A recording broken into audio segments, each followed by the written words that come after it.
Welcome back everyone to my Let's Play of Final Fantasy II for the Nintendo Famicom system. Last episode, thanks to the efforts of Maxine, Fess, Booker, and their pirate friend Layla, the rebellion took back Fynn Castle from the imperial forces. So, Fess, Maxine, Booker, and Layla, they all went in and defeated the enemy commander, Godus. And the rest of the imperial forces, they fled with their leader gone, and the rebellion came back in and took over. So it's good to have their home castle back, and it's good that now that they've had their home castle back, all the random encounters that we would have run into while collecting these chests, they're all gone. So it makes collecting things much easier.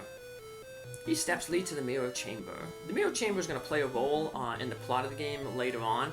We can do what we need to do in the mirror chamber right now. We have the item that we need. But since the game doesn't really direct us to do it, I'm not going to sequence break. It doesn't really sequence break much, but we'll just save it for later on. So, yeah, there's the mirror. You can see we have to pull up either using a key item or ask a question. So, we'll find out later. But we came out this way anyway because on the opposite side of the castle, there's some treasure that we want to get. So.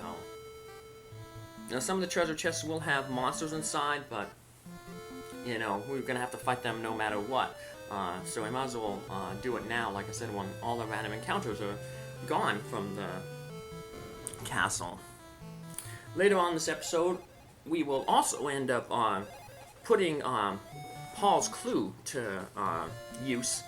He told us where to use that magic incantation that was given to us by Hilda to open the way to the basement where the white mask is supposedly hidden. The white mask is one of the items that we need to eventually find the ultimate magic, ultima. We learned a little bit about that from Hilda, Princess Hilda and Prince Gordon.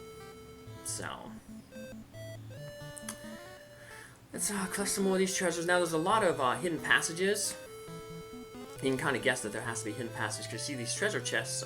If you're walking around, you see these treasure chests, but you're like, hey, how can I get to them? So it's just a matter of, you know, going up and pushing up against the walls, and you'll eventually find the passage that takes you to where the treasure is. So we got the Aura Tome there. That is a white magic spell. It basically grants resistances on different levels. But it's eventually it's bugged. It grants resistances for the first 7 levels, and then the 8th level is supposed to give you ice resistance, but it never does. But for the first 7 levels, you get a bunch of different resistances. You know, you can get like, you know, matter, all the 8 elements. You know, you have ice, fire, poison, or wind, and then matter, body, and death. So hey, we got another Aura Tome there from the Sorcerer. So, would have liked to, they don't drop it, but it'd be nice to get an Osmos Tome from their bigger brothers, the Wizards. But, so we got another hidden passageway here. Head over this way to grab another chest. Giant's Gauntlets. Increase your strength by 10. Now we're going to head up into the chamber, the audience chamber, where the princess and prince are. And we're going to put Paul's clue to use. He said you go up to the upper right, and that's where you're going to use that magic incantation. So go up to the corner here, press the A button, and we just ask the Et Mech Teleosas. And we're taking this little section here. And we got some treasure down here, and then we're also going to get the passageway into the basement where the white mask is. So it's a pretty interesting little dungeon. There's a lot of treasure in it, but most of the treasure is really garbage. It's basically like level 1 equipment. So you get like knives, clothes. Please prepare your equipment here. And we skip the chest, the staircase down into the area. So run out of stuff here. So. Just get rid of a few things that we don't necessarily need. Oh, gold armor, gold cuirass, all that stuff we ain't gonna use. and then we'll head back into town, save our game, and then, whatchamacallit, sell all this stuff. Because we're going to need a whole bunch of inventory space. So, yeah, not really good equipment that they have here. So, we can exit the castle real quick by stepping on that grass. Head back into Fynn. And we can, sell this stuff. Make room in our inventory. So the dungeon's pretty neat. Pretty much every single floor that we're going to go to has like a 98.2% chance that it's going to be a certain group of enemies.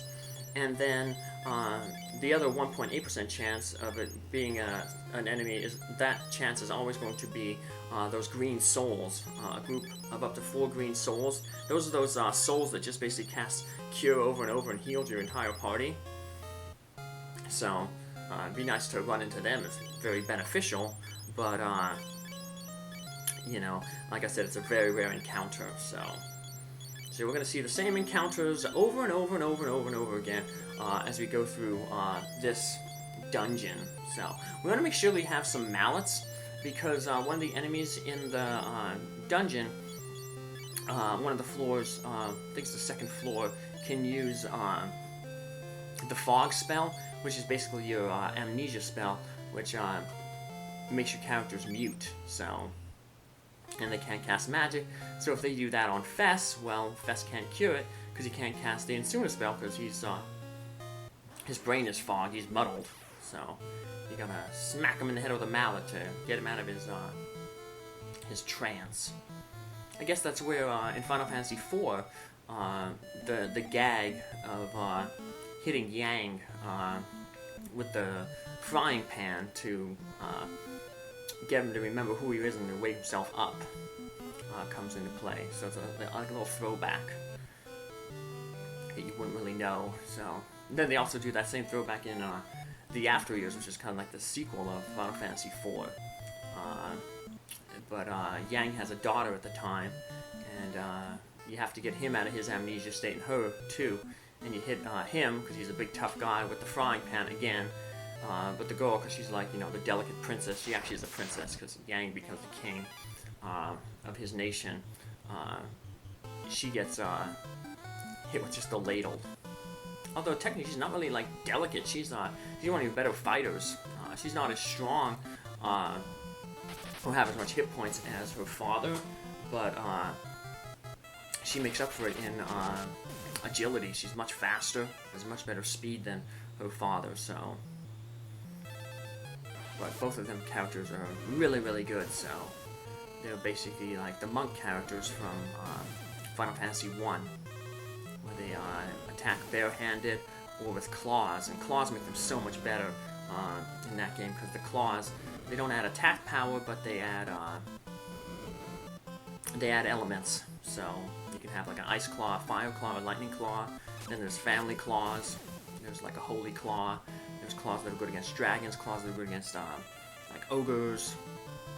So really neat, some status effect claws. So a really good good class there, the two of them. So yeah, Yang's one of the better characters in Final Fantasy IV. So, and the After Years will eventually, like I said, get to both of those games. But for now, let's finish Final Fantasy II here. Still got a long way to go. This is like basically the beginning of the big, long Ultima side quest. It's a really long side quest. It involves finding the white mask, the black mask, which you already did back in the tropical thing, finding another item, the crystal rod, and then going through another dungeon, and then finally the Massidian Tower, where the ultimate magic is. So it's basically like a 5-dungeon side quest. And sadly, the reward for it, the ultima spell, well, the ultima spell is not properly named, because it's not properly coded. So, yeah, we take all this time to get the supposedly best spell in the world, and it's bugged. So, but I don't know if the remakes kind of fix it or not, but it's all good. Probably even if it wasn't thing, it would probably be so much work to actually level it up. It probably wouldn't be worth it anyway, so. But the interesting thing about the ultimate spell, usually think of like an ultimate attacking spell, you'd figure it would be black magic, but in this game, ultimate is actually a white magic. So, but it's not like the ultimate white, well, it's supposedly the ultimate white magic, but usually in Final Fantasy games, the ultimate white magic is holy, or when they were censoring out religious references, it was called white in Final Fantasy IV, or pearl in Final Fantasy VI. So, they, but that's usually the ultimate white magic spell. And it is included in this game, so, like I said, it's supposed to be overshadowed by Ultima, but, like I said, the Ultima is bugged. So in this dungeon, every single door, except for at the very end of the dungeon, is leads to one of those trap tiles, so no point in going in any doors until you get to the very end of the dungeon, so. This floor is basically like the undead floor. We basically run into ghast, wraiths, revenants. Like I said, 98.2% chance that we run into like this type of group of enemies with this composition, and then like there's that 1.8% chance. Then the next floor, I believe, is like brains, changers, and parasites in groups. One of the floors just has killer, as its 98.2% encounter chance, has these killer mantises, a new enemy. So there's a few new enemies in this area. So luckily, it's not too hard of a dungeon, so it's a good chance for us to work on Fess's Insuna spell, because we want to get that up, like I said, up to level 8, just for, you know, extra thing, because basically the last one we really have to worry about is getting it to level 6. That will cure the last status ailment. Level 7 cures KO, but we have the life spell to do that, so. But I'd like to get up to level 8, because that would just, 8 seems to be the cutoff for most things. Like I said, that aura tone was supposed to go up to 8 to give you new resistances up to 8. Some other spells like barrier stop giving bonuses after 8. So it just seems, you know, OCD again. Try to get everything up to 8. It gives you 2 extra castings too, to potentially, like, in case your first or second cast or someone to cast in between don't go through. Just gives you a better chance to cure statuses. And of course, all this casting that Fess is doing is, you know, going to help potentially raise his spirit, which helps the accuracy and the strength of his white magic spells. So, and he's not really needed to attack to take care of these enemies. We have Booker, Layla, and even Maxine to do that. So yeah, it's a good chance for, like I said, Fess to work on his white magic. Good thing is he's getting a lot of hit points. Like I said, surprisingly, like, he overcame Booker there in hit points, which is pretty crazy. So, because the game has that targeting bias toward Booker and Maxine, but I guess because it has that targeting bias to Booker and Maxine, when you dodge an attack, that's what basically causes your evasion to kind of go up. So, since Booker's targeted more, he has a higher evasion, because so when the enemy attacks, they tend to miss him more, where Fess, they still hit him, so that's why Fess is gaining more hit points. When he gets attacked, he tends to not dodge. So even though Fess has lower stamina, he's getting hit more and losing hit points more often to gain those hit point growths. Hopefully get Maxine's fire and her ice spells up, maybe to level 6, trying to get them up there. So you get good work with the fire spells here, and then eventually when we get to that floor I mentioned where there's those killer mantises, they're insects, they're weak against ice. So that'll be a floor where she'll get good work with her blizzard spell. So I guess after Fess uses one round of and sooner, then he can just attack. Build some knife up, so I think he's pretty close to maybe getting the 6th level for his knife. That'll increase his evade. See, we're getting like clothes and knives, useless equipment, so if we run out of space, we can always just dump that cheap equipment, so, because we're never going to use it, obviously, it's so outdated. Knives and clothes, they're like level 1 type equipment. Stuff we basically you can buy at the start of the game, so we got parasites, and those aren't the brains are the yellow ones. I think those are the swappers. So, the parasites can, no, changers use the swap. Parasites can drain your hit points.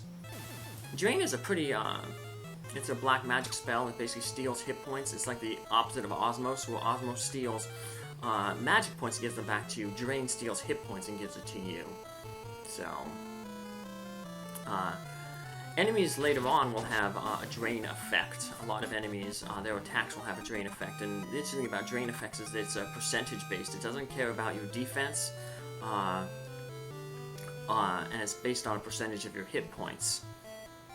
So that's why evasion is so important in this game. Because like, if you have a whole bunch of armor and you're heavily defended, and nothing hurts you, but then you run into an enemy that has drain attacks, well, they're going to hit you because you can't evade them, and they're going to do a lot of damage because they're not going to care about the defensive power that you have. And even if you have a lot of hit points, it's based on a percentage of your hit points, so yeah, those drain attacks are the reason why you really want to build up your evasion. Toward the end, a lot of the enemies, I guess that's their way of, making them challenging at the end there, to, by making them take a percentage of your hit points. So it doesn't matter how many hit points you have, it also makes them tougher because, when they do that drain attack based hit thing, they gain those hit points back. So, the more hit points you have, the more they heal themselves when they hit you. So, brains are the dangerous ones. They can cast that fog spell, basically, like I said, the amnesia spell, which prevents your spellcasters from using anything. So, like I said, that really only affects Fess and Maxine. Layla hasn't been using her spells in so long, so that she's basically not even considered a spellcaster anymore. I wouldn't even consider her a spellcaster. Like I said, the main one is if it hits Fess, because he's the one with the Insuna spell that would heal that status off of our characters. So yeah, if Fess gets hit, well, the only thing to do is just use that mallet out of battle. So you could equip a mallet on him in battle, but I have the ethers on him instead right now. However, though, even if somebody like Booker or Layla gets hit with that status, you still want to cure them, because remember, if you have a permanent status inflicted upon you in battle, and you end the battle with that, you don't get any stat points. So you won't get any increases to your weapons, whatever you did in the battle. You won't get a chance to gain hit points or any other stats like stamina or strength or intelligence. So I always want to remove those negative status effects. So, big floating brains. Yoke. Preemptive strike, that's nice. A lot of that is because of the agility that we've been building up on Fess. I always keep forgetting to equip his sword back on him. But like I said, the main thing is we're worried about the knives, building that skill up. And the game only checks for, whatchamacallit, at the end of the battle, for what is equipped, and that is what gives you the stats. So, I mean, you could attack with, just the knife the entire time, and then, like, at the end, equip the sword back on, and you'll get points for the knife and the sword. Because it only says, oh, you've attacked 4 times, what do you have on it equipped? Oh, a sword and a knife will give you the points. Assuming that, you're of appropriate level, so. But we took these guys out. Woo! That's more agility and strength. Strength not so as important, but it would be nice to get strength, of course, because that increases his accuracy and damage. So, like I said, he's kind of a fighter in a sense. But I don't really mind. The most important thing, of course, from him is the spirit, because that affects his ability to use white magic. So that's what we really want to build up. But strength, another bonus. There's that fog 6, so... Oh, I hit Mr. Booker. So yep, now he has amnesia. Guess he forgets all his spells. Although he has that one spell, the teleport spell, which is only there for emergency purposes. I guess it's one of those, in case of emergency break glass type thing. So in case something happens to Fess and can't cast a spell to get out of a thing, we have a secondary character to do it. So, so I guess it's good that I forgot to re-equip that sword, because I would probably just have to take it off here anyway. So, see, yeah, now with the amnesia, Maxine can't use anything, so just kind of, I was hoping that she wouldn't flee here. I didn't want to gain any stats with with her fists, but yeah. Well, that just gives Booker Fess to use a chance to, he can potentially cast that stuff out of battle. I should have did that, but for some reason I decided to use the mallets. I guess I wasn't thinking. But yeah, Insuna is high enough that it could take care of, that's what I think it was. I didn't think that Insuna was high enough, but I forgot to remember. Insuna gives 1 level above battle, so. Speaking of levels, come back in our next episode where we finish off the final levels in the dungeon, in the basement. Take care, have a good day. Bye!